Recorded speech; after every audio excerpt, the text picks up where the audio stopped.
As we understand that we have a carnal mind. We have a mind that is only centrally focused on carnal things, on things that have nothing to do with glorifying God. For the Bible said that the carnal mind is not subject to God, to the law of God, neither indeed can be. And so that's the reason why we are wrestling with thoughts. How many of y'all ever wrestle with thoughts? And you know they get into your head and you say, listen, that is not who I am.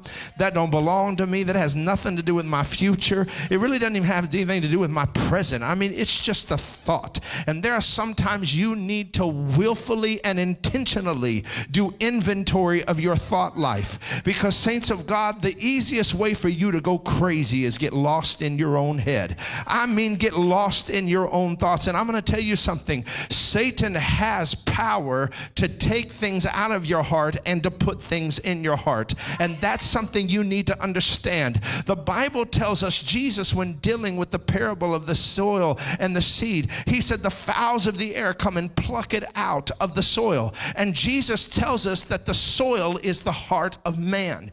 And then when Ananias and Sapphira came to Peter and lied to Peter about, or really the Holy Ghost, about how much money they sold their property for, Peter said, why has Satan filled thine heart to lie to the Holy Ghost? So I want you to understand, every thought you have didn't come from you.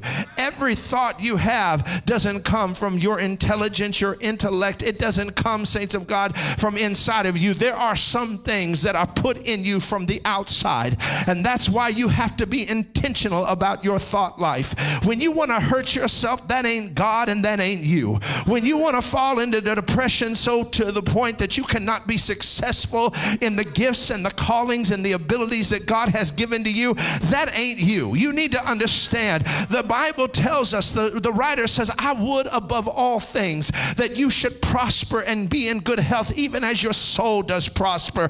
There has to be something that happens to our minds and our spirits that eradicate those thoughts that are absolutely opposing everything God has for us. And so when that thought comes in, you ain't never going to be anything. You got to know that didn't come from God. You have to understand that Jesus called Satan the accuser of the brethren. In other words, he's just going around accusing you. And if you will allow him to accuse you, it will excuse you from everything that God has for you. I'm going to say that again. If you keep letting him accuse you, it will excuse you from everything God has for you. Oh, are you hearing what I'm saying?